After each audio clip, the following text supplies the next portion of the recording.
Hey, folks, welcome to a new episode of the Whiskering Podcast.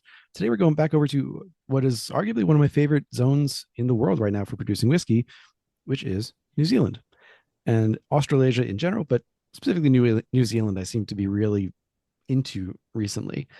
And this distillery, you know, I don't remember how I was introduced, I'll be honest, but um, the person who introduced me said, we've just talked to you. We've had a cask from these guys. You need to talk to them. And here we are. So, to talk about this distillery, which is Thomson Whisky, we have on Mat Thomson, namesake, along with his wife Rachel of Thomson Whisky, Thomson Distillery. So, welcome on. Hey, thanks, David. It's great to be here. Thanks a lot. You were saying, you want to be concerned about, or you don't want to be taking too much of my time. But this is one of the great things that I love drinking whiskey and talking about whiskey, and it's nice to have to stop work to do that because I was actually plumbing a new sink into our bottling hall, and thankfully I got to stop doing that and come in and talk to you. So it's great. Nice. Well, happy to be of service. What can I say? So, Thompson, uh, Thomson, no P. And I should note also, I may take this out, who knows? So Thompson without a P and Matthew only one T. Are they charging you for the letters in New Zealand? Yeah. Um, I actually need to hit my dad up about the Matthew. See, my theory, I didn't know that it was one T until I went for my first passport when I was 16, and it didn't, we submitted it with two T's, and it didn't, and it came back that on my birth certificate it was one T. So I wonder if my mother had just given birth and my dad went to fill out the register and spelt it wrong. Um, So then once I found out it was one T, I continued spelling it with two T's for years after that because it was spelled with two T's. But then if you're filling out documents and stuff, then it should be one T. So I just switched to one T. So that's and then Thompson. So Thompson without a P is the Scottish spelling. Thompson is Gotcha. the Anglicized MacTavish, Tavish being Thomas, son of Thomas. Um, so the clan would be MacTavish. And Thompson with a P is the English spelling. Um, so if I'm in Scotland and I'm like getting accommodation or something, it's the only place in the world that I can just say Thompson and I don't have to say Thompson without a P. Gets annoying at times. Um, but I think it's a little bit like the spelling, whiskey with and without an E. Spellings weren't formalized once, and so once people hadn't had their name, didn't know how to read or didn't know how to spell their name, and the first time their name might have been written was when they were signing up for a job in a factory, 300 years ago, or getting on a ship to emigrate, and that's the first time their name gets recorded, and so then it gets recorded the way the person writing that list puts it down, as opposed to it being standardized. However, Thomson without a P is considered the Scottish spelling. So Thompson Whiskey is, well, I'll let you tell the origin story, but it started out as an independent bottler as opposed to production. So I'll let you take it away with the origin story. Oh yeah, thanks a lot. So, we started in 2009 selecting old stock New Zealand whiskey. Now, prior to that, in 2005, I'd started home distilling. But I used to work in the film industry and I was sort of toing and froing. I actually used to work in Ireland and New Zealand. And I'd come back in beginning of 2008 and met Rachel and moved in together. And I had this whiskey idea that I wanted to do. And I thought it would be impossible to start a whiskey distillery. But I went to lots of whiskey tastings and I thought, I wonder if I could be an independent bottler as a fun thing, like not even writing a business plan, just like I wonder if I could buy, a couple of barrels and bottle them as a fun project and kind of see where it went. And so we looked at Scotch and Irish whiskey. Like the key thing was good whiskey in the bottle, but ideally we wanted New Zealand whiskey. And there was a distillery in Dunedin, which is at the bottom of the South Island, called Willowbank Distillery. That started in I think 1967, and they finished in I think 97. I think might be the last distillation, 97, 98. And the then owner, because we're talking 2009 here, um, was a guy from a winery called Mills Reef Winery, and he had the all of the stock, and we approached him over. He didn't really get back to us very quickly, and it took a while of negotiating over about 6 months, and then finally he agreed that we could come down and go through a whole lot of casks, of which we did, which was really amazing. The aged whiskey that were the minimum single malt age they had then was 17 years old, and the maximum might have been 25, say. So, in a barrel house of, I think, 420 barrels, getting a bung puller and a whole lot of stumble glasses, and off you go. It was great. I think you've said though the quality of the whiskey in it was kind of all over the place. There were some casks that were great, and you eventually chose just a couple of them, right? Yeah, that's correct. So, um, it was really amazing. In that you're looking at same distillery, same year, same kind of cask, and you're trying a whole lot of whiskies. And it really, um, when you go to whiskey tastings and people can come up with some quite fruity notes, you're like, you have me on with that one.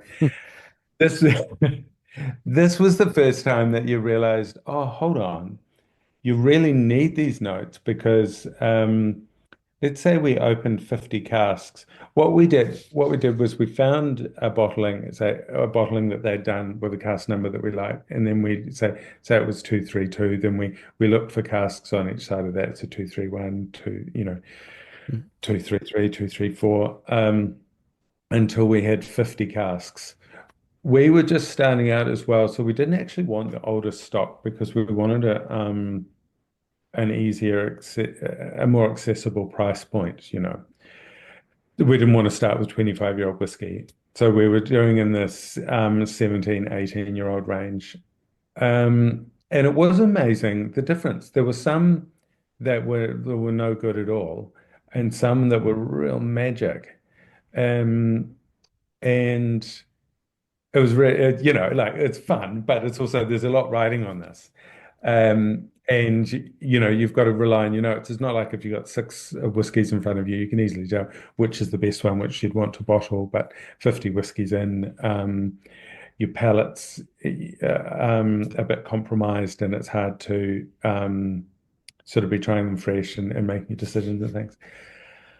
Um, so that was really cool. And what we did, we decided. So went from there. We decided on three samples that we thought were good, and we labeled them A, B, and C, and then we sent them to three well-known whiskey shops in the country. So let's say myself and Rachel liked sample B, then we sent them to the shop to say, well, what do you think?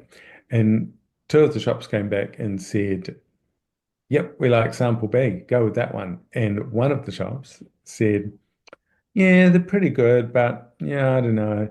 Um, and so we went, shit, well, we're not going to buy a bad cask because we were sort of a bit intimidated by the whole situation. And so we went down and we did the same thing. So we went through another 50 casks, which was great. And we did the same thing, sent them out. And this time, they all went with the same sample, which was our pick. And so we then purchased that cask. And we also purchased some blended whiskey, some 11-year-old blended whiskey.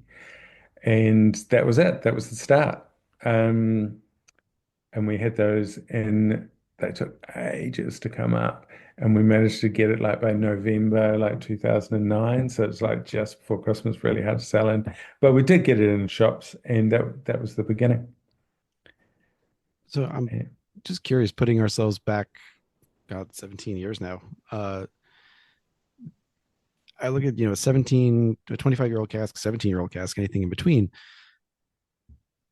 Maybe with the exception of some Canadian whiskeys now that you could get a little bit cheaper, even with the current market constriction, a 17-year-old cask is going to be quite a lot of money. And then, the bottle ends up being a few hundred at least for the consumer once you're all done with it. Um, if you feel comfortable sharing, I'm curious what the like cask prices or bottle prices were like back then once it went to Oh market. yeah, I'm just trying to do a New Zealand dollar to no, so I do a conversion. Oh, we buy um 57 US cents. So bear in mind excise is quite a bit higher in New Zealand than the US. I think alcohol. We're not as high as Australia. Uh,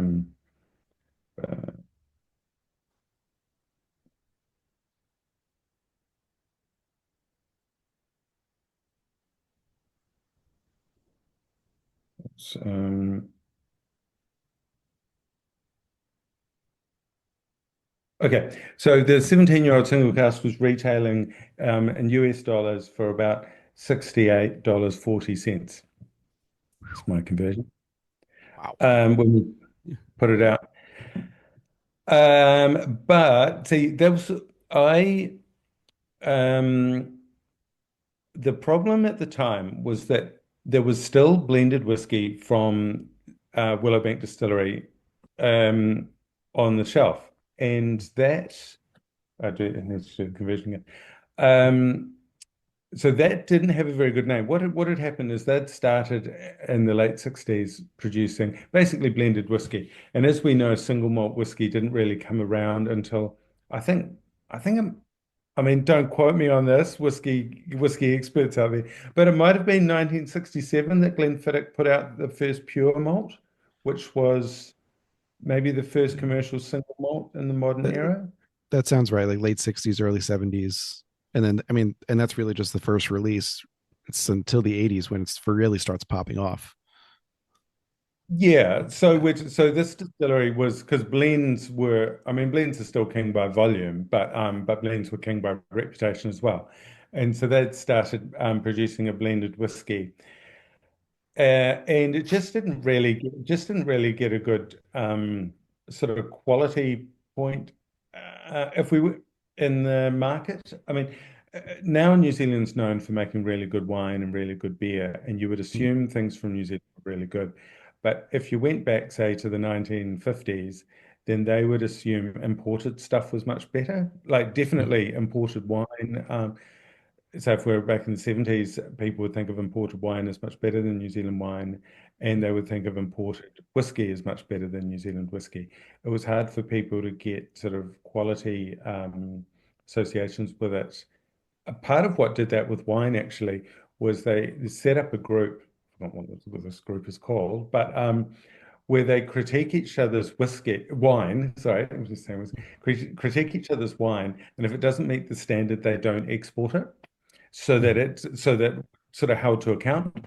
Um, and New Zealand wine's done really well from that.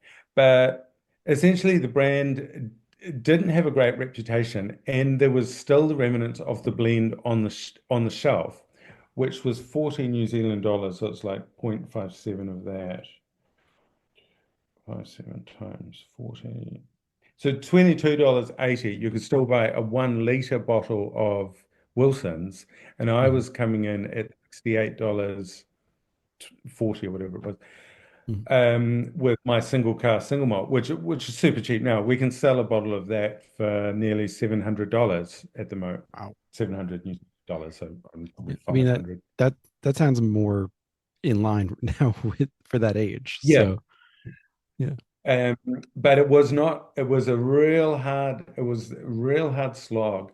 And part of what really helped was winning medals at San Francisco Spirits Competition Mm, because New Zealanders wouldn't really, often don't really back their own palates.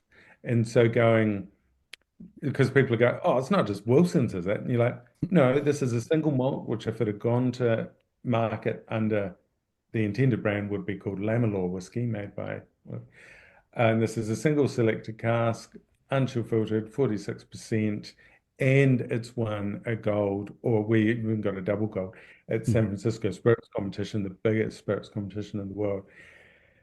And I don't know how many times I said that, double gold at the biggest spirits competition in the world, but that really helped. So that now that Wilson's hasn't been on the shelf for quite a while, for at least a decade, people Mhm. have kind of forgotten that. And you would assume, like with most New World whiskey, that you would pay a premium for selling whiskey. Sure. Um, but that was great having that as a starting point. With the so timing wise, we're talking about. So this is when you're an independent bottler. Yeah. Um, Production of your own facility wouldn't start until about 2014, but as a company, you beat out several other first wave distilleries, some of which we've had on the podcast. Pocono. We had Mark from Waiheke a couple of weeks ago. Um, Beat out Cardrona, New Zealand Whiskey Company, and one thing that you alluded to before, and you've said in previous interviews, was when you started looking for casks, you were really keen on putting out a whiskey and finding a whiskey that New Zealand could be proud of. Oh yeah, thanks. You know, uh, like that. It was a big thing. You've had like there was the whiskey out there, the Wilsons, the blended that, or even the single casks that could be, or anything, but and nothing that was really loud and proud New Zealand's, out there. So uh, before we dive more into Thomson itself as a production facility, I'm curious to hear what your thoughts are on how that perception is of New Zealand whiskey. And you just said a bit of it before, but to elaborate a little further on where you think New Zealand whiskey's profile has come nowadays. Yeah, that's a really great question. So I really love whiskey. I used to play in an Irish band when I was a student, which I joined when I was 17, actually, when I was at school. But I always loved whiskey. I really loved whiskey, and I wanted a whiskey business just because I wanted it. And I think of it a bit like starting up a band. Like you don't really write a business plan for that. You get a guitar and learn and just start playing and see where it goes. Um, so that was what I would just wanted to work in whiskey, and there wasn't really a whiskey industry to work in. And like you say, there was no whiskey here that I felt you could be proud of. Like Wilson's was fine. There was no bad flavors in it. It just didn't have the respect around it and wasn't, bottled properly. So that was the thing. If you were Japanese, you've got a number of whiskeys that if someone came over from overseas, you go, yeah, try a Yamazaki. If you're Scotch, Irish, Canadian, American, you've all got whiskeys that you could be proud of. And I really feel like whiskey is something that pulls at the heartstrings. It's something really deep from the people. Um, a product of the people and the land and the environment. So now I compete in the single malt whiskey category. Um, Canterbury, where we get the barley from, which is the northeast coast of the South Island, that's got a number of world records for the highest yield of barley per hectare. So it's bang on the right environment. We are in a good barley growing climate, whereas say north of here, heading towards the equator isn't. It's more of a northern European grain, of which we've got the climate here to have that.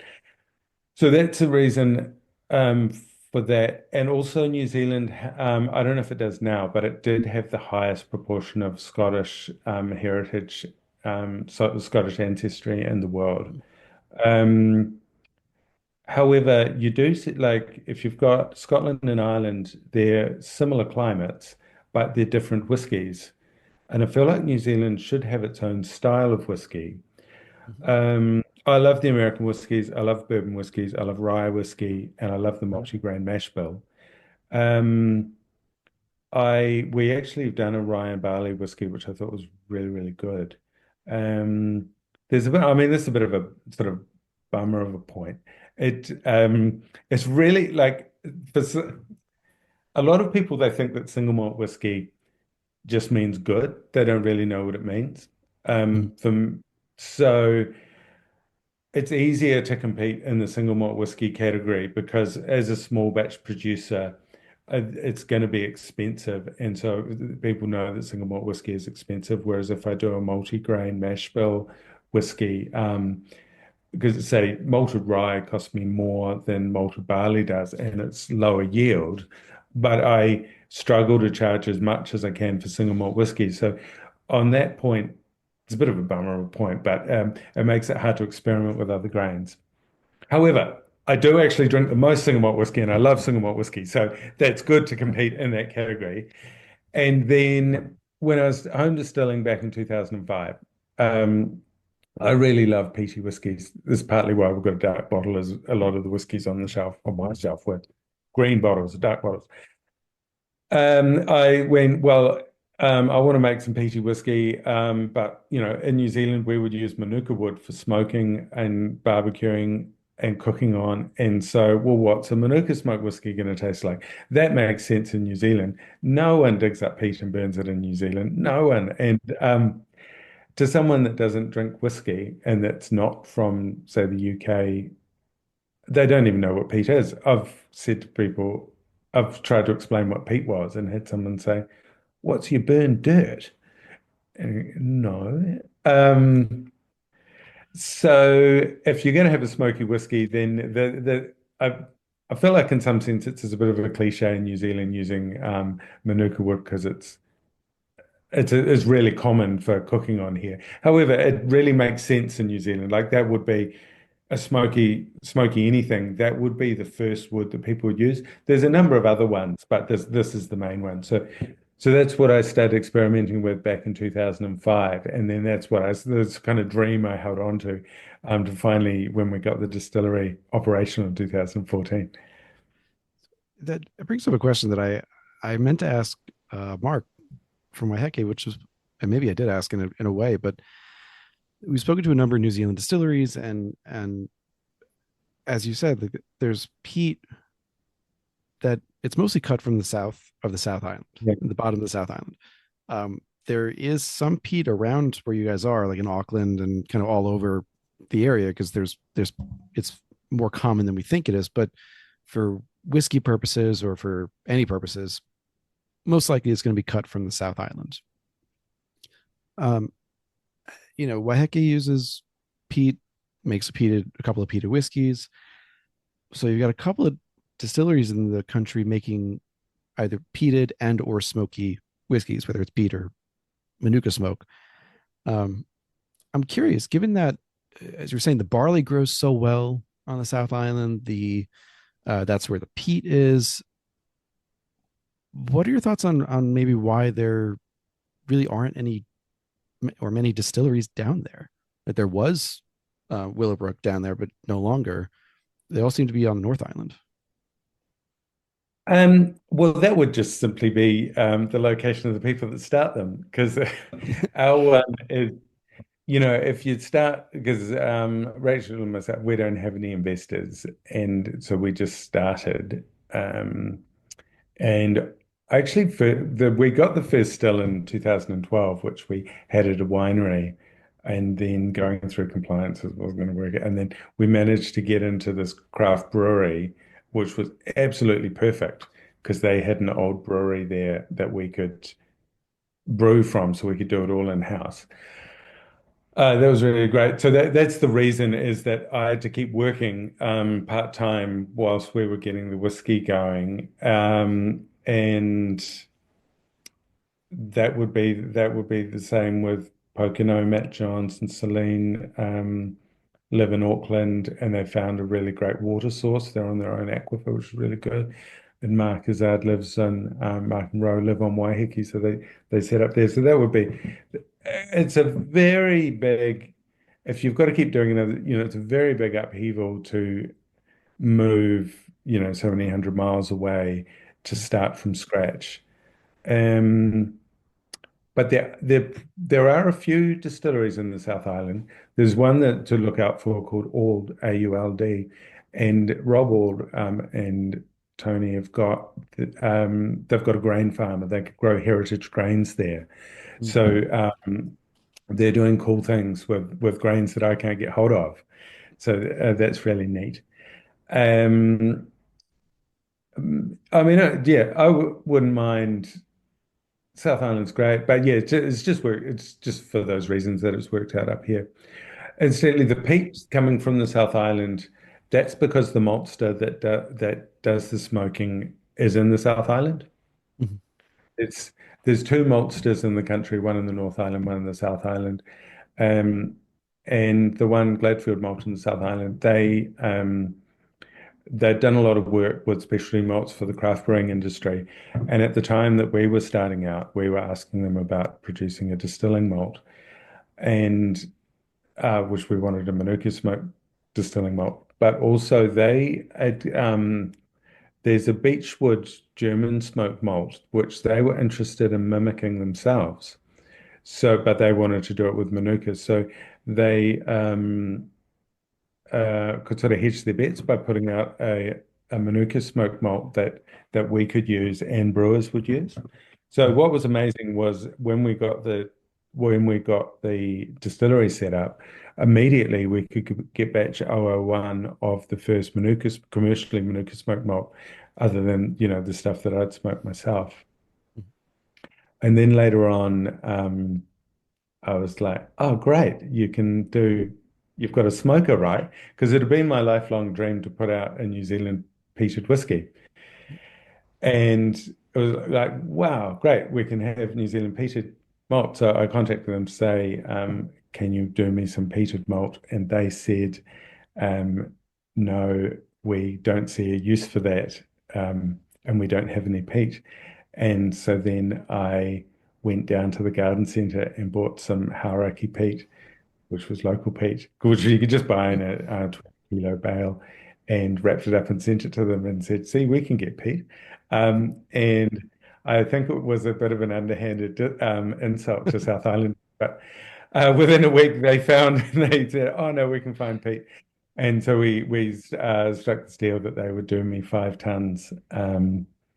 And then it was reasonably expensive actually, but it was kind of worth it for me to get the first New Zealand peated malt.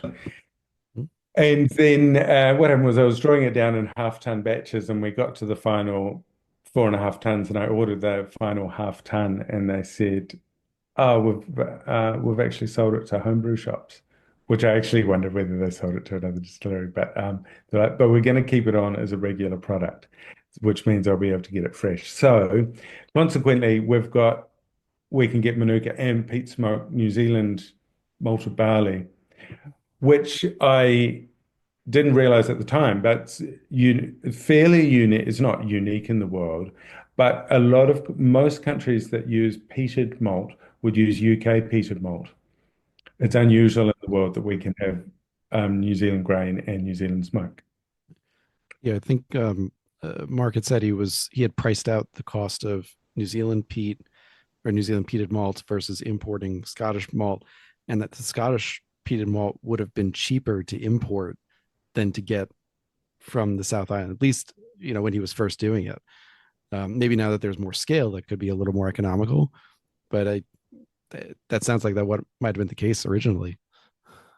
Yeah, I mean, this is a constant problem, that small scale things cost quite a bit.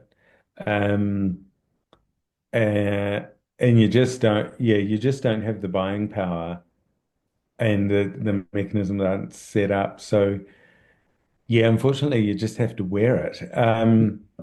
So I mean, Mark has gone through quite a bit of Peter Malt now. I think. I mean, I don't want to comment on other people's business, but hopefully he's Sure. got the price to a point where it's price competitive. Mhm. I mean, um, I do feel like if you're buying New Zealand whiskey, you want it to be New Zealand grain. But like buying New Zealand wine, you'd expect it to be New Zealand grapes. Mhm. Yeah, for Um, sure. I actually wrote the draft that became New Zealand whiskey rules, of which people, everyone was involved. I wrote New Zealand whiskey wasn't very well defined, and I saw that as a problem because you could get some unscrupulous people putting bad stuff into the market, and then it would be hard to change that. Um, and the one of the discussion points that came up was, should New Zealand whiskey have to be New Zealand grain? And I voted no on that one, just in that. Well, say, what if you wanted to do a New Zealand peated versus UK peated and distill them both in New Zealand? You wanted to do a creative project like that? Or what if New Zealand grain, because we've only got two maltsters, became too expensive, then you could import malt. So I don't think fundamentally it has to be New Zealand grain, but we've only ever used New Zealand grain. And So, so I was going to save that point to later, but I think it's a good segue just to jump over to that, which is those regulations in New Zealand, which oddly enough we haven't really talked about on other ones. So you said on Malt Mariners originally that the regulations in New Zealand for whiskey when you started were basically nil. Like it didn't even require grain, didn't require a cask. It was very open. Um, Now, as you said, you wrote the regulations. You worked, I know, specifically with Mat Johns at Pocono, and you have this industry code of conduct now that, while not legally binding, is what uh, most, if not all, abide by. Um, you had said on that interview that you were hoping that one day those regulations would become law. Now, we've seen it work or not work. You know, the Scottish Whisky Association, the SWA, it's not law, but everyone follows it. The Irish Technical File, same thing. Japanese uh, ones from 2021 do seem like they will become law in the next couple of years. What do you feel like? Where do you see the New Zealand regulations? Do you think that they are going to become law, or is it more kind of nebulous? well, we're looking at that. That's an interesting point that you go, they're not law in Scotland, but I guess you would be by the Scotch Whisky Society or Association would blacklist you maybe. Um, We've heard more than a few stories online and offline about that happening. So yeah. so the current legislation in New Zealand is whiskey has to be 37% ABV and have the characteristics normally associated with whiskey. Now, it's 37% ABV is the threshold for all spirits. So that simply means it's a spirit. If it's below, gin has to be 37%, vodka has to be 37%. Now, those rules are kind of forgivable in that there wasn't really a whiskey distilling industry, so they didn't really need rules. Sure. Because it was really, so most of the whiskey coming in is Scotch or bourbon, so that's regulated in their own countries. Mhm. Um, but I saw that you could essentially, we make a lot of whey spirit in New Zealand, and you could then, under those rules, just add some whiskey essence and flavoring to that, and go, here's my whiskey, but that wouldn't be whiskey at all as we see it. And I saw Okay. that that was dangerous because you've always got a few unscrupulous characters out there. Mhm. And so I thought it needed to be protected early on so that someone didn't run away with it and have a big market share with a product that is detrimental to the reputation for New Zealand whiskey. And so I just wrote a basic definition of what I thought would work, and then I took it to Mat Johns at Pocono because he comes from Scotch whiskey, Mhm. well, from the Scotch whiskey industry and is very experienced. And so we were sort of in agreement. We sort of debated it out. And then we called Cadrona and Waiheke and a few other people, and we all sort of debated it out and went quite well. Um, so, it says we went with 2 years because that's Australia. we wanted to be able to make any kind of whiskey in the world. So you wanted to be able to make a bourbon style, a multi-grained whiskey. Mhm. Um, and we put in 2 years because we're a warm climate. It didn't need to be 3 years. Plus, you can put things in small casks. Had to be made from 100% grain. One of the key ones for me was that it needed to be copper pot stills for single malt whiskey. This was a big point where people would argue, yeah, but I want to use stainless, part of my creativity. And I'd go, oh, I had these 2 points. One, you've got an expectation upon flavor if you call it single malt whiskey, plus it's a traditional process. So you're buying that process as well. Mhm. Like, whiskey isn't a flavor, it's a process, is my point. It's not like gin, where you put botanicals in, distill it, and you've got your gin the next day. With Mhm. whiskey, you start with the grain in the field, the grain is malted, it mashed in, and eventually you get it in the cask. And at some point, you take it out of the cask and bottle it. And it's a process that you're expecting when you're buying single malt whiskey. Mhm. And as part of that process, you're expecting copper pot stills. And so I ended up getting that point across, but that was the hardest slog, that one. And what else? There was another one that relates to what we were talking about earlier about the multi-grain mash bill. It Mhm. had been a, that point that, well, it cost me more for malted rye than malted barley, and it's lower yield. Um, so I'm actually choosing the malted rye as a quality choice, but I can't call it single malt whiskey, even though it's all malt. So my point in there was that by New Zealand rules, you could call it single malt whiskey so long as it was made from all malt, but it could be any grain. But if the grain wasn't barley, you just had to say it. So you could have single malt rye whiskey. Mhm. It's never come up because my rye and barley, we haven't relabeled that, but that's a bit of an odd one to explain because by those rules, you can call that single malt whiskey. You just say that it's malted rye and malted barley. Um, Entry-level whiskey drinkers would go, oh, but isn't that two malts? So anyway, Right. um, in theory, if you use all malt, you can call it single malt whiskey. No one's ever really brought up sort of problems around that one.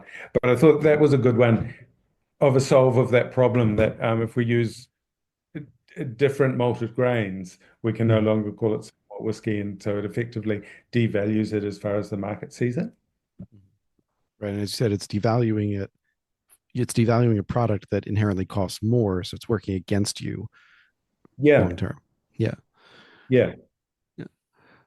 Can you just hold on So for 1 sec? I've got a dripping tap, and I'm worried that it's coming out, and yep, you can hear no the drip. problem. I'll pause for you. Yeah. So let's see. I know we're about halfway through already, which is incredible for me. It just feels like it's flying here. But okay, so I want to get into Thomson itself. If we have to, I'll throw some into the show notes, some of the more technical stuff that's out there, like the size of the stills and things that are um, kind of more factual than necessarily question based. Um, so going back to the location that you got, you're in Riverhead, excuse me, which is northwest Auckland. It seems like it's part of Auckland, but it's really like I don't even know if it would be considered suburban as opposed to No, rural. well, there's more houses now than when we set up around, but you're as Auckland starts to become vineyards, so you've got sort of fields and stuff around, and it's really nice actually because I live within suburban Auckland, but it's a 25-minute drive out into the country each day. It's great. So when you were, and this, I don't know if this was when you were doing the independent bottling or when the production part of the facility came online, but um, you you ended up in a location that has some really important things. It's got access to casks. It's got access to uh, great barley, which that could have been a couple other places, but it works out. It's got access to space, wineries within what is it, three within 5 to 10 kilometers of you, so very close by. for fresh casks. How long did it take you to find a location that worked for you for what you envisioned? It took quite a while because I ordered the still 2011, 2000, maybe I ordered it 2011, had it here 2012, and then it probably took 2 years to actually get it into a location and get it running. Um, it, it it moved from one winery to another winery and then to the current location. But so this is sort of my enthusiasm, like, yeah, let's get the still. Um, we ended up at just the best location ever, and we couldn't have gotten in there earlier, actually. So we're in a at a craft brewery called Hallertau Brewery, and it's a really great place. The owner's really lovely, really supportive. Now they, when we get in there, sort of 2013, 14, expanded. They were quite a bit smaller, and they expanded their brewery size, essentially built a bigger brewery behind their bar and expanded the building, Mhm. which meant that their old brewery became redundant. And I'd asked them a couple of times, like in Tasmania, a few people buy the wash in, and I'd asked them if they'd make the wash a couple of times and maybe we'd have the stills there. And they didn't have the space, but they would sell us the wash, but they didn't have the space. And then I just happened to call at the right time after they had been set up, and Steve was like, "Yeah, coming in," and then went, "Yeah, you could set up down there." And so what it was brilliant because there was their old brewery, which was really small, could take 250 kilos in a run, so that wouldn't even quite make a cask of whiskey, Mhm. a 200 litre cask. But it was a hand mashing system. So we went and set up still, and then I learnt to brew myself, hand mashing in, and if you stick the mash, you've got to dig it out. Like it's a really great way of learning and a Mhm. really manual system. And got going. And what was also good there was that you've got different brewers, you've got collabs and things and different yeasts coming on site, Mhm. which meant that we could experiment with different yeasts and get sort of different opinions, do collabs and stuff. So that was really great. Eventually, we shifted to them extracting the wort for us because we can do so much more. So we can get 1.4 tons through their system in a day, but we get Mhm. the wort pumped into our. So I provide the malt. They crush it, mash it, pump it into my fermenters, and I pitch the yeast. So I haven't. It's not like a brewery produces the wash and we buy it in. It's still we still have sort of some control of it. Mhm.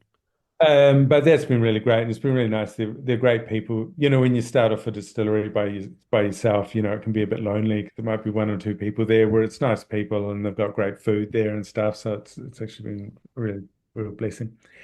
And also, as you mentioned, there's a number of wineries within 5 to 10 kilometers, and so I've been able to get a relationship with a couple of the winemakers who are really great and know which casks are going to work and be able to get them and fill them that day or fill them the next day. So we don't need to get a sulfur candle burn to them and things like that. Mhm. Um, so that's been great. The Because that's the thing that you don't like. If I was getting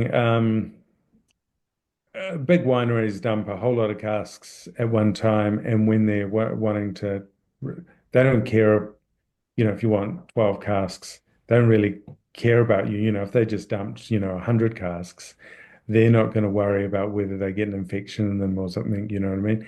They Mhm. might be dry and probably pretty bad. Whereas having a relationship with the winemaker who likes the project and wants you to get good casks, has really helped. And we have had to distill casks over time. So learning how to use the wine cask has been a big work in progress.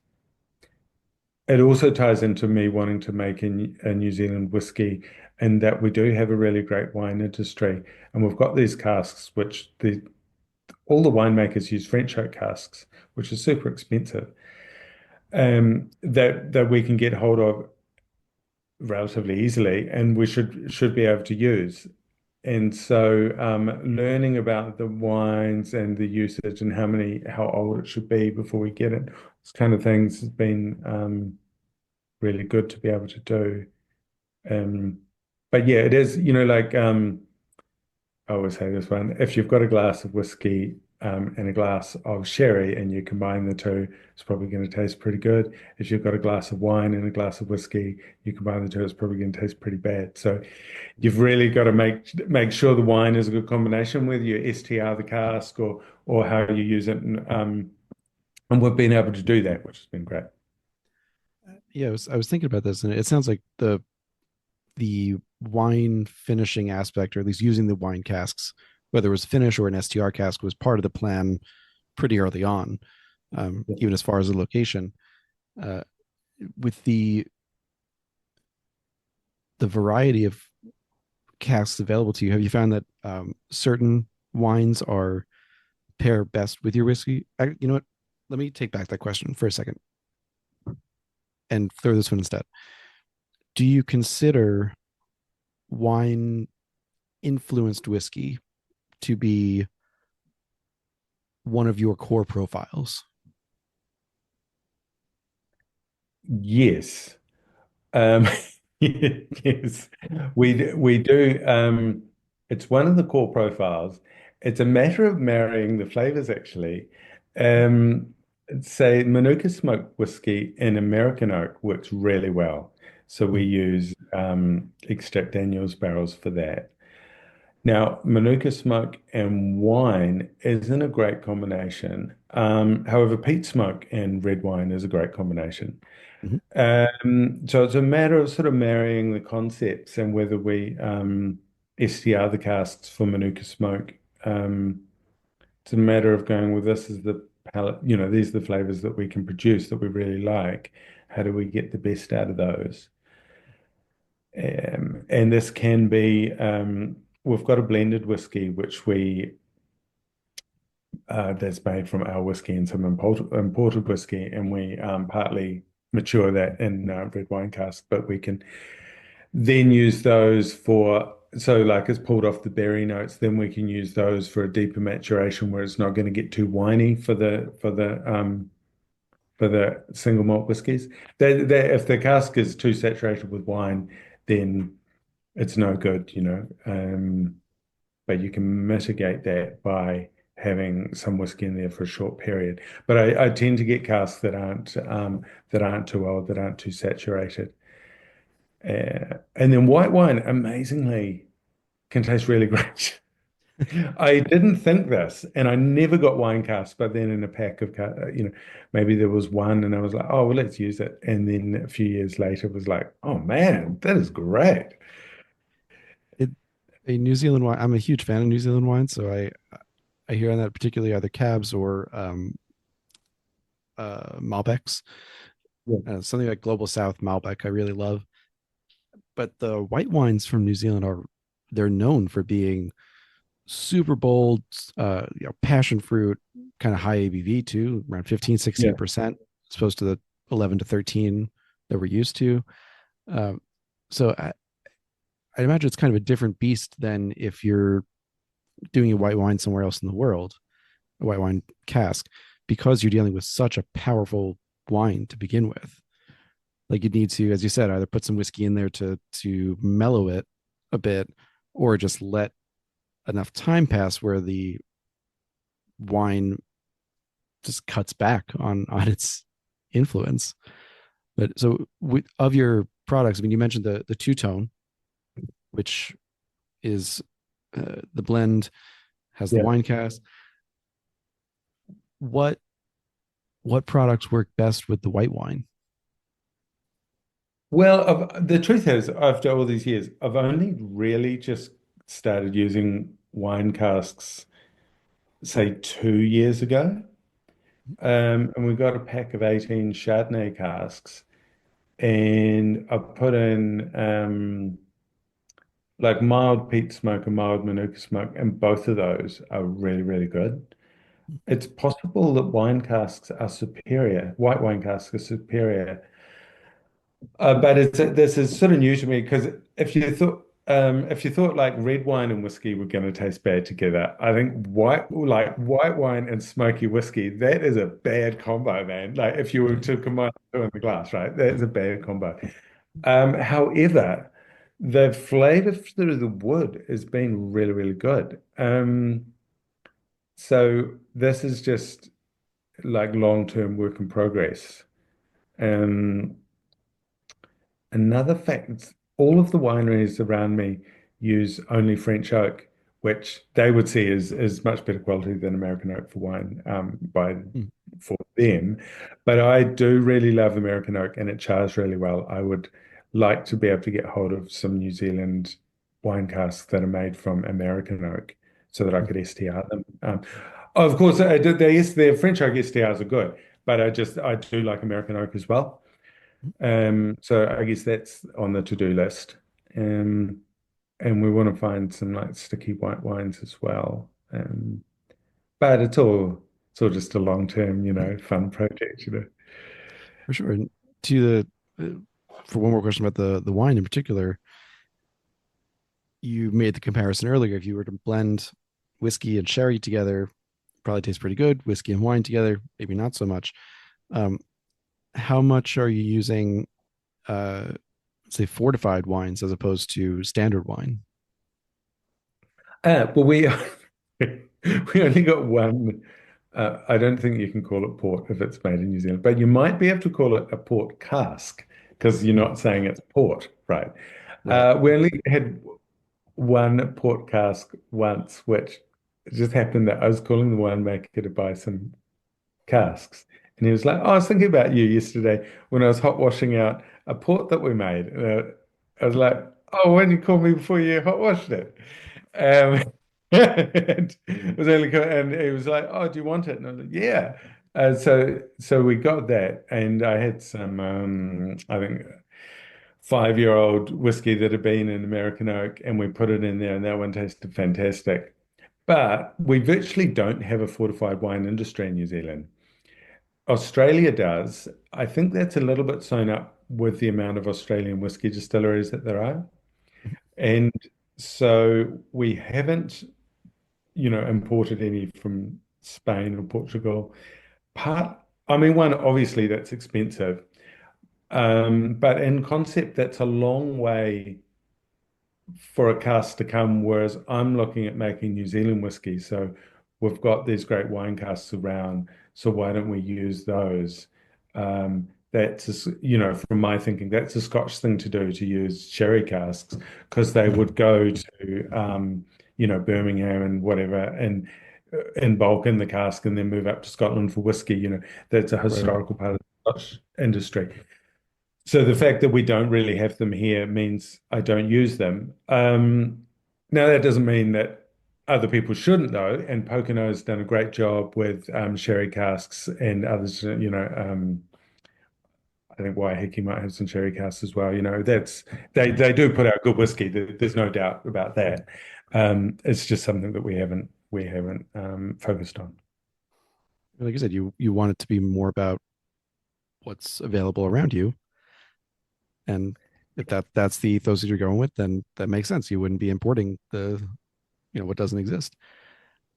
No, Uh, I mean we might. It's possible that we get one or two as a not core range, but just for fun, sort of special release. But we'll see how we right, go. right. It wouldn't be something that you were that would be a calling card, if you Yeah. will. Uh, there's so many production questions I want to ask, but there was one more cast question that I kept hearing, and I have to ask you about. So this will be around episode like, I mean, the number itself would be 211, 212, but it'd be around the 230th episode I've done of this podcast. Wow. Um, and I've talked to a lot of producers who, in one way or another, use wine casks. Yeah. You are the first one, and you've done it in multiple interviews, to talk about the presence and or problem of tartaric crystals in the wine casks. So I like wine. I'm not a huge wine drinker, so I never heard of this before.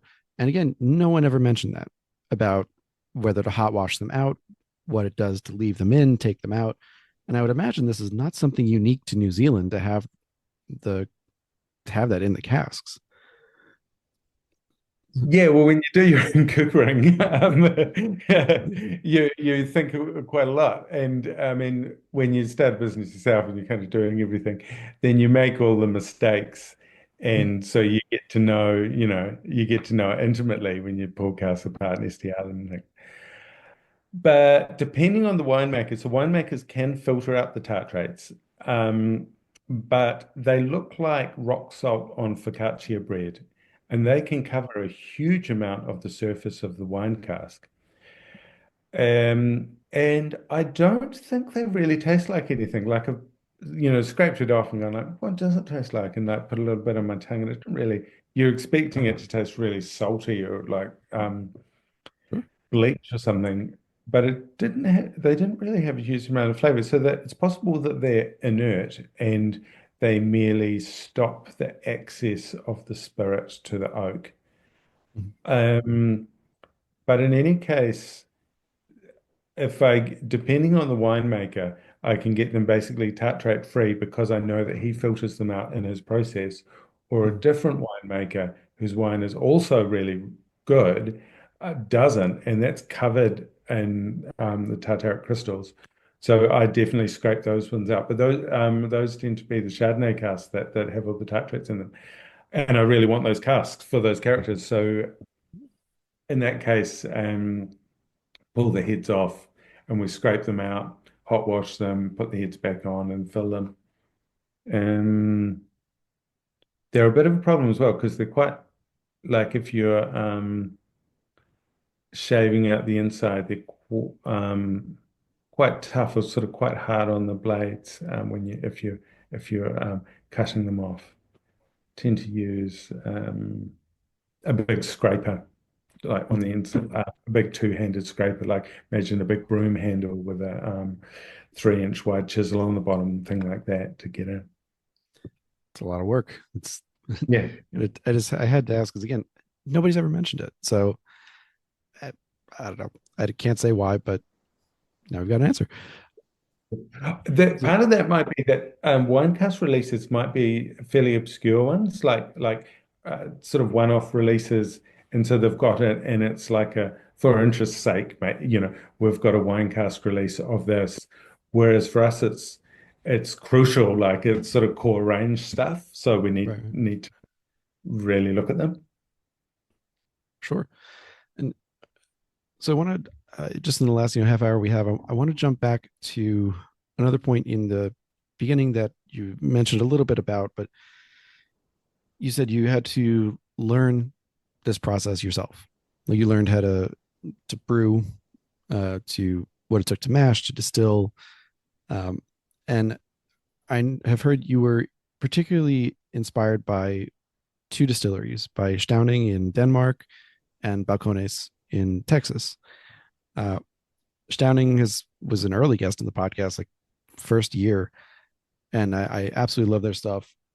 Balcones I have not had on, and in full transparency, I'm not a huge fan, but I respect what they're doing. I just don't like the profile. It's Yeah. there.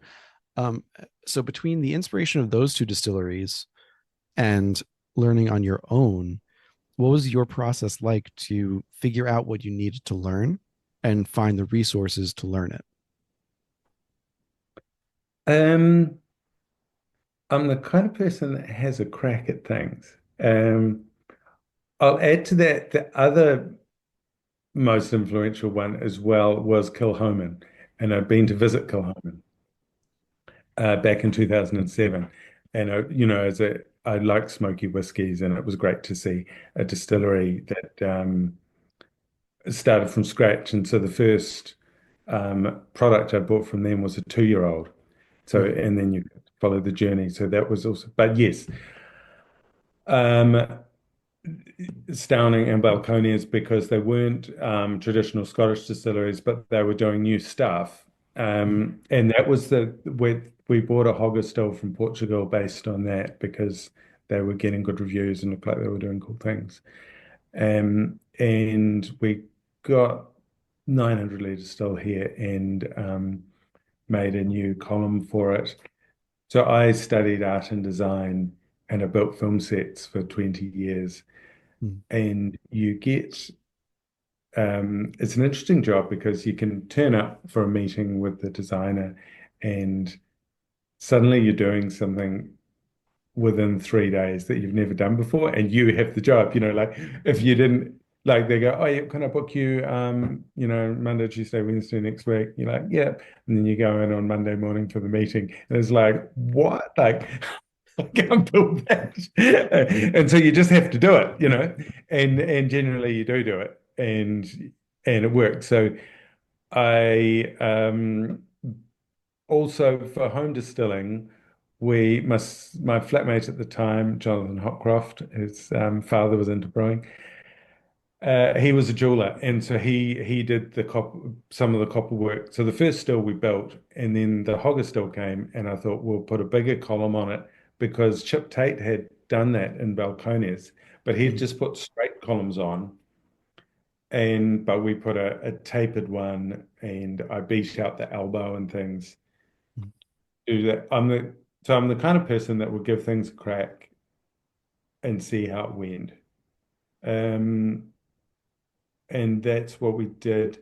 Because we didn't have any investors, I wasn't answerable to anyone, but simply if it worked, it worked. And so I to come up with things, find solutions. And Rachel's also been really great, really organized. I'm the kind of person to just rush in and just give something a go, and Rachel sort of hold it together in the background. So that's been really great. So the knowledge is out there. It's been great being at Hellertown, being able to get brewing knowledge and things. I mean, we would be a bit further along the track, sure, had we had the money to actually get a brew consultant in and start up. But then you learn from your mistakes as well. And so we've sort of done things and learned things and maybe gone in directions that we wouldn't have otherwise, and probably stronger for that as well. Understandable. And you get, like you said, when you learn it, I have respect for both avenues you can take. The kind of academic Harriet Watt or heritage distillery, you work there, you learn it that way, or you learn on the job and figure it out. Because either way, you're going to figure out what you want to do and the profiles you want to create. And I would imagine too, like you, because you were in the earlier phase, you mentioned Kilhoman. Like we had James Wills on couple months ago now at this point, and said you visited in 2007. They're 2 years old at that point, and that's the whiskey they Yeah. have. And now they're celebrating the 20th anniversary this year. So I'm always interested in the influences because they do impact what your, even if the profile is completely different, it's going to impact what you. So playing around with the stills. I know you've done other little adjustments to the still, like throwing a cooling coil inside the column, worm tub condensers, direct gas fire, a rummager in the wash still. Um, so It's uh, amazing that very few people know that that I put a cooling coil in that I can turn on and off. And for the amount of people that have visited this distillery, it would take a distiller to go, oh, what are those pipes going in? mhm. The fact that I mean, you've done such good research that you know that. Um, but because I bought a relatively inexpensive still and then altered it immediately before we got it going, then I um, wasn't so precious about it, and could go, well, I wonder what happens if we put a cooling coil in it. Like I forget which distilleries have water that goes on the outside of the column. There's at least one in Scotland that's got a little gutter around the bottom of the column that collects the water. Yeah, I'm blanking on it right now, but I can picture what you're the one you're talking Yeah. about. But yeah, So essentially do that. I also made a thumper, um, which was an interesting experiment.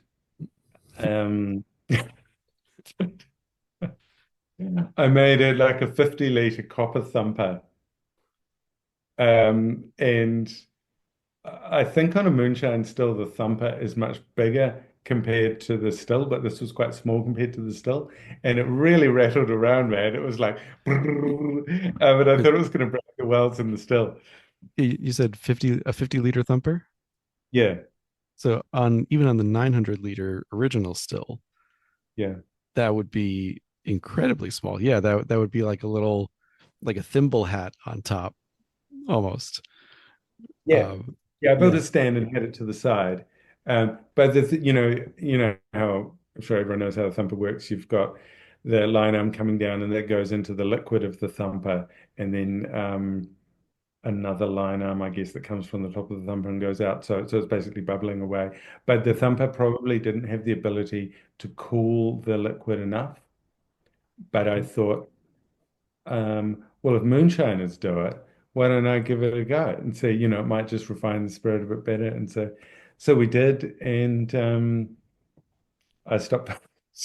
I mean, I don't know whether the spirit, it's so long ago that we did that. I just thought I just loved watching Moonshine as a TV show, and I thought that that was a cool idea. So that's what we did. It has the effect you want. You were talking earlier about what you wanted with the regulations versus the copper pot still or stainless steel, and it's about the copper contact. So you've got that cooling coil. You're going to increase the middle cut, you're going to, or extend the middle cut, I guess is the better way to put it. More reflux. The worm tub's going to be, it's going to be slower, but it's going to be just more contact because it's slower than like a shell and tube condenser, for example. Yeah. So um, that's that is more traditional. Yeah. So the when you upgraded, so at one point the original still was 900 liters, the Hoga still. Now you've got 1900 liter ish copper wash still. You got a 1000 liter copper pot still as a second still. When you upgraded, did you copy what you had done in the original still with the coil and the worm tubs and everything around it? Oh, thank you for that. Good question. So what happened was we had the spirit still, and that was in its place, which worked. And then there was limited space to put a second still in. And I looked around to see where I could buy a still for a wash still because we were doing two wash runs and a spirit run. And I couldn't find one that was going to fit. Plus, I really wanted to make it. And I thought, well, if moonshiners can make them, in the backwoods, well, there's, enough industry around here that I should be able to make it. And so looked where I could get the copper from, and we made the 19. It bugs me because it's 1950 liters, and I'd love to say it was a 2000 liter still. It's an annoying size. Um, it normally gets run at about 1600 though, so we could say 1600 liters. But yeah, I bought the copper and I got it rolled. It's just a straight-sided still. And then I did the hand beating work where I bent the shoulders down into the sides.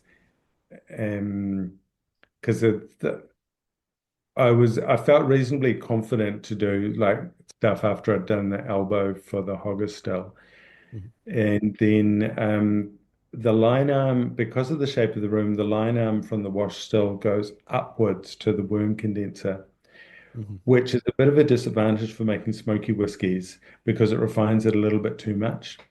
Right, and If you then your had, smoke's gonna just like fall backwards, and yeah. yeah, it's brilliant though for running as a spirit still because you can get the reflux going along the line arm till it just starts going down the condenser. You can really dial it in so you get it because you could have it, refluxing and all coming back down the long line arm, Mhm, and then just get it so it's just coming over. I think that's actually really good, actually, a long, slightly raised line arm. However, it's that is the wash still. So that's just one of the factors. That's one of the, maybe nothing's perfect, but you sort of make the best of what you got, and that's the flavor that you got. That's one of the things that contributes to the flavor. And then Okay, so we had a 900 liter spirit still, and now we have a 1,000 liter spirit still. The reason for that is that I imploded the spirit still when we'd, do you know this story? I don't When, know. No. because it's like, it was 900, then how come we talk about 1,000 liter? No, what happened was we'd won the contract for Monopoly in Norway, which are the Norwegian bottle shops. Mhm. And with our gin. And we only, when we won it, the gin still was really small. We didn't know, we just submitted the gin to an agent who was looking for a New World gin, and we submitted it, and then he went, "Oh, you won the contract, there's about 200 other gins that apply for that, and you've won it. So that's great. So send us 3,000 bottles next week." And I went, "Oh shit," we hadn't Right. really thought it through, you know what I mean? And so then I was like, "Oh yeah, but sure, we can do that if we move to the whiskey spirit still." And so what we did was we were boiling water through it, and it was full of steam. We just had a little bit of water in the bottom. And then um, the manway was closed, and the temperature dropped, and it imploded completely. And it imploded because the hogger still was quite thin, and it imploded, and so that you could touch the bottom through the manway. Wow. And so, in the repairing of that, when we were putting it back together, we thought there's no point in putting it back together the same size. So we made it like 100 liters bigger. So that's the story with that. But what happened was that actually proved the wash still, because we moved to using the wash still for the gin. And Mhm. because the wash still has this long straight line arm, we were able to clean that much better. And the wash still was big enough to get in. I made it big enough that you can get in the manway and water blast it out. Whereas the spirit still manway is about it's not very big. It's like 12 or 14 inches diameter. Mhm. So you can't get into it. So it actually, the wash still really came into its own in that case. And we managed to get the gin through, which was great. And we got a few orders out of that. So it's amazing. I like coming across a new story. I honestly had not, there was maybe one or two interviews I didn't get to listen to in advances, and that story had not come up. So I you heard it here. I don't know if I'm that proud of that story, of bloating I myself. mean, Um, at this point though, it's a fun story to tell because like I can imagine at the moment, in the moment, you were like, shit, like what are we gonna do with this? And like, we've got to get this order in. But it you ended up, I'm amazed you were able to salvage the still from the sound of the story. Um and you made it into something even better. So it's that seems very moonshiner-ish, if you will, yeah. to salvage it. Um I'd also like to point out that it wasn't actually dangerous in that there was no alcohol vapor around because we mhm, just had water in it. The point was that there was just a little bit of water in the bottom because it was all steam. So mhm.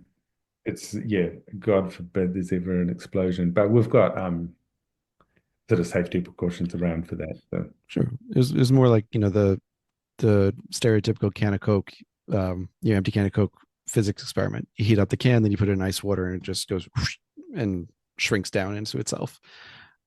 Um, it's like really, oh yeah, that I saw that done so many times. It was just, I mean, it's just the idea of the drop in temperature, drop in pressure, and air pressure imploding the can because like the yeah, still, it's very very thin sided, so there's not much structure to it. Uh, but I haven't seen someone repuff the can out to yeah, make it back into a can. Uh, anyway, I do want to spend some time talking about the Manuka, which gets the Manuka smoke whiskey, also the full noise. Um, there are some technical questions. I think I'll just follow up with you on email just to make sure I have the data right on those Mhm. um, afterwards. But right before we get to the Manuka, you poked fun earlier. I think we were talking about finding barrels from the original stash when you were an independent bottle. You poked fun of tasting notes and how you're like, I wasn't a huge fan of them before, but like you need them when you're going through this many casks. And You were on, I think this is either Whiskey List or Malt Mariners, and you were saying that your kind of core profile is kind of it's fruity marmalade, uh, so richer fruit with a citrusy edge, and then both the host and you threw out this note, which I had to share, which was the kind of funky horse blanket type note. And for someone who's like, I mean, I do tasting notes on everything, and I would imagine that that feels like a note that I need to use more because I generally will say a funky barnyard note, and it's like, well, what part of the barnyard are you talking about here? You know, so is that I guess that's something you've adopted as a range, a core range profile that is representative of what Thomson is. Well, I don't know how often we say it, but where I would say, I actually like, if you go to, if you're talking to a winemaker and you're trying their wine and you go, "Oh, yeah, get a bit of horse blanket on there." Yeah, Because they're probably not going to invite you back. Yeah. no, no. Like, yum, bit of horse blanket. And they're like, oh shit. Um, so that one, so where we get that one is because we're primarily a smoky whiskey distillery. But if we do so smoky whiskey, you take a late cut. That's where the smoke comes over and the oil's late in the cut. Um, and if we're doing non-smoky whiskey, we still take a fairly late cut. So you've got these other sort of briny kind of funky flavors that come over, and I think that's the root of the horse blanket flavor. And we would get that.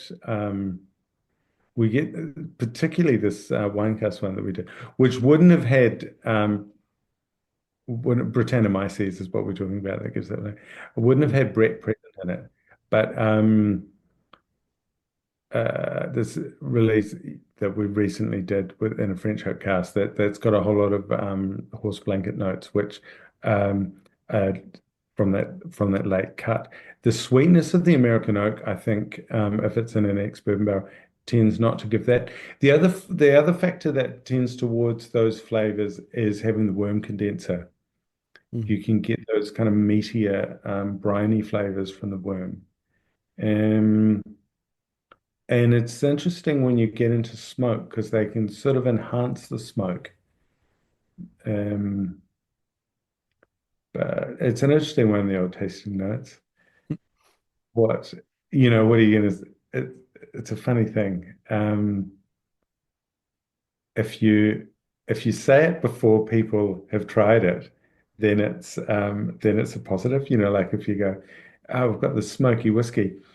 Taste the burnt rubber." People go, "Oh yeah, I do taste the burnt rubber." Whereas if they taste burnt rubber and you haven't said it, then it's like, "Oh God, this is like burnt rubber."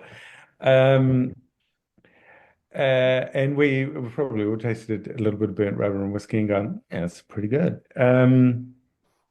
So yeah, I'm not sure. Did I answer your question there? Yeah, it was honestly it wasn't even much of a question. It was more just I had to bring that up because it was a note that caught my ear, and I definitely needed to ask you about it. But you're right though. It's if you're putting out tasting notes either as a producer or you're having other people taste your product and then put out notes or both, I can see how having that note might turn some people off or be a little like, huh, I don't know what what you're talking about here. Might also entice some people. I mean, immediately I think of like the Klein leash whiskeys being very waxy, or a what's the Mortlock being super meaty, or Lefroy being very medicinal, iodine. Uh, to some people, those are horrible flavors. I don't want it anywhere near my whiskey. Uh, and other people are like go crazy over it, going for bottles of any age, any type that you can get from these distilleries. So in that case, I would almost view it as like you're just knowing your audience. Like if the people who are following you guys and buying bottles are enjoying that profile, then have it out there. But I do agree if it's a brand new person and they've never tasted it before, all right, we'll hold back on the horse blanket for the first tasting. Yeah, yeah. It's a funny, yeah. If I saw horse blanket list, because essentially you're listing flavor notes are like on the bottle, back of the bottle that you're showing as positive. I'd be interested to try it. But yeah, it's an interesting one with the tasting notes. Here, there's one tasting note that I've never heard anyone say, which is carrot. Has anyone ever found carrot on whiskey? uh, mm, mm. Okay, weird. I'm going to throw this back at you and see if it makes sense. Short answer is no. I don't think. But I have gotten notes like celery and fattiness. And I've gotten some, particularly like American ryes, that are very reminiscent of chicken soup. Really? Where you've got the carrots, the onions, the celery in there. And while you don't, I wouldn't necessarily say I pick out carrot as an independent flavor there. I do consider it as part of the profile that I'm tasting, Hmm. if that makes sense. Yeah, that's interesting. It was just one that maybe I was eating carrot or something, and I was like, "Hey, no one's ever come up." People have licorice and lavender and all kinds of tasting notes, and I just thought there's some annoying people at whiskey tastings. Mhm. The person giving the tasting note at some point inevitably says, "And does anyone want to share any notes that they get on that one?" And I thought I'll be the annoying guy that throws carrot into It can't it. be too out there because then they're just going to look at you and be like, "And what do you get, sir?" And just look at the person next to you. you know. But uh, so I know we're almost at time. Do you have a couple minutes more to? Yeah, yeah, no, go for it, go for it. Okay. All right. So like I said, we got to talk about a little more about the Manuka. I just want to throw out there, you're exporting at least to Australia, Europe. You've won Rising Star Distiller from the Whiskey Exchange in London. Um, Numerous awards, including, as you mentioned, San Francisco. So very highly regarded awards, not just throwing them out there for any show, if you will. They're awards with heft behind them. That's something important to this podcast is you can't be doing any awards. It's got to be worth it. Um, so I think in listening to interviews, looking at your website, your sales, everything about that, if there is another calling card for you, it is the Manuka smoke. In one interview, I think you said you're selling like 3-to-1 of the Manuka smoke to the Peat smoke, uh, something like that. So it's a major economic driver for you at the distillery. And you spoke earlier about how when you started in 2005 doing not only home distilling but smoking on the barbecue with the Manuka wood. Uh, so I think it's fair to say it seems like in your process you knew the Manuka was going to be featured, a centerpiece, something like that from the very beginning, because it's just this native and very key piece of New Zealand. Is that accurate? Yeah, well, in concept, it seems good. It was another thing to make it work. And if I look That's my back, next question. Is like, what was it yeah, like to make it work? yeah. Um, and if I look back at my early experiments, they're all really terrible, and I'm surprised I held on to the dream. But um, it is nice to have something that it's a flavor that other people don't have, and um, it's well, when you like kind of talk about when you're trying whiskey from another country, you sort of want to go, well, what's the flavor of that whiskey? Like, I feel like we could probably pick a Japanese whiskey with the Mizunara oak and the kind of really refined nature of them. Um, and you pick an Irish style whiskey, well, what's going on in New Zealand? What's different about it? Why would I drink this above drinking something else that's much easier to get? So it's nice to have something that other people don't have. But in saying that, it's a double-edged sword though, because most people don't drink smoky whiskey. So you're limiting your market as well at the same time. Mm. Um, I don't know. I mean, you probably know better than me, but it's probably only maybe 50% of whiskey drinkers, maybe less, that like smoky whiskies. So it's a really niche product. But then the flip side of that is that smoky whiskies do get real cult followings. So people will go out of their way to get the one that they want. Um, so that's good. I don't know. It was just an idea that seemed like a good one, that I rolled with and sort of battled with, and brought it to the market. And hopefully people like it. That that's it.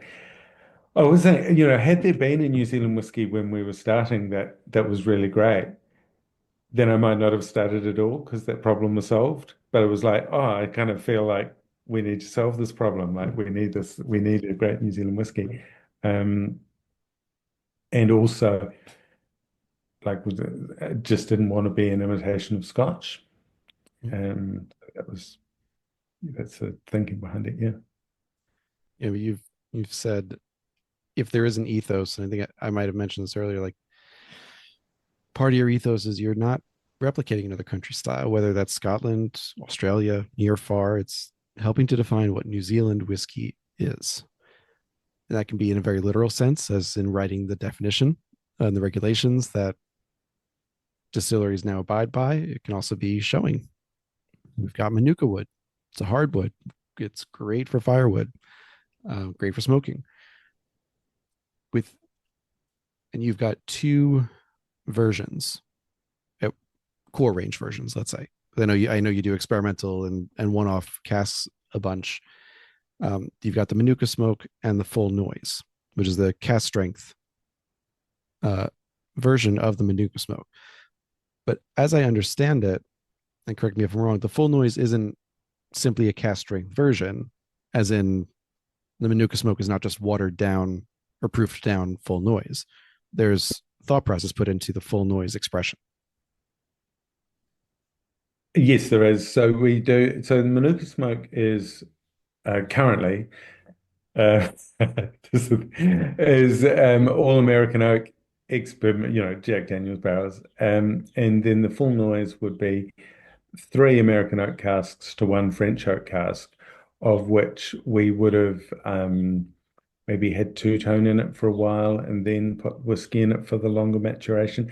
Essentially, so it's not too winey, but the French oak notes really round out the palate. That they're kind of different, the tannins are more like tea, where you've got more vanilla coconut sort of tannins in the American oak. So I don't go 100% French oak with Manuka smoke because it's a bit dry.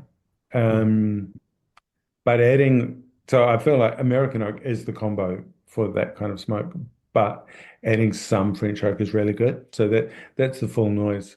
I mean, that was quite a good project. We'd been asked for a cask strength version for ages, which I hadn't done. And then I thought, because I'm happy with 46%. Um, but then I thought, oh, well, it shouldn't just be cask strength, it should be slightly different as well. So how am I going to do that? And I came up with a marriage of casks. Um, and yeah, I think that's really good. Over time, Manuka smoke might change to having some French oak in it as well. It's just been a long-term process with learning on the job, if you will. We're just making the best whiskey with what we've got and coming up with something good. Mhm. And maybe, and so, unfortunately, you do get a lot of batch variation operating like that, but that's the breaks. We didn't Mhm. start with this is the profile, set that from day one with this target. In the end, we just ran with it and experimented and yeah, have some gems, hopefully people like it. It's one of the benefits of not having investors, like you were saying. you can decide, all right, we're going to do some French oak in the core Manuka smoke for the next batch, or keep it as it is to have the batch variation and enjoy it. So I do want to put a disclaimer at the end here, just that I have not yet tasted the Thomson whiskeys. We're going to see if we can work on that. And if it all works out, I very much look forward to tasting them, because the notes, the ideas behind them, just it sounds fascinating. And I love a whiskey that's going to challenge me. And it sounds like these are each going to challenge me, intrigue me. They certainly have in just the text and voice format, if you will.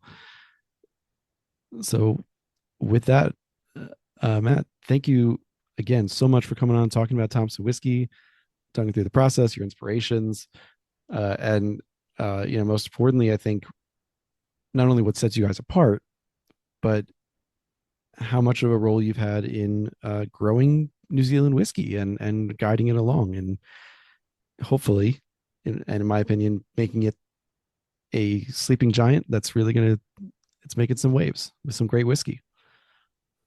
Yeah, well, thanks a lot. I mean, that's great. I mean, you come from one of the great whiskey producing countries of the world, so I really appreciate your time to talk about our whiskey. And I hope when you get the samples that we send you, they're not disappointing, because we've talked a big game here. Jeez, I, hopefully, you've been producing for over a decade. I think it's safe to say they they will not be bad, and I mean that in the sense of, as long as they are interesting, then they can only go up, and if they're great, then great. And I no, I really do. I really genuinely look forward to tasting them, and you wouldn't have the reputation you had if they were bad. So, and we both know there are distilleries that have that, and they don't last very long. So, um, so with that, Matt, hang on with me for just a second after recording to close some stuff out. This has been another episode of the Whiskering Podcast. Again, check the show notes when this episode goes live for any kind of technical stuff that we might have missed. I'll follow up with Matt to make sure I've got all my data right for those. And I will do my best to also include the research for this episode if you'd like to go back and listen to those other episodes or other interviews and see if I missed anything. So thank you everyone for listening. Like, rate, and subscribe wherever you do. And I'll see you all next week.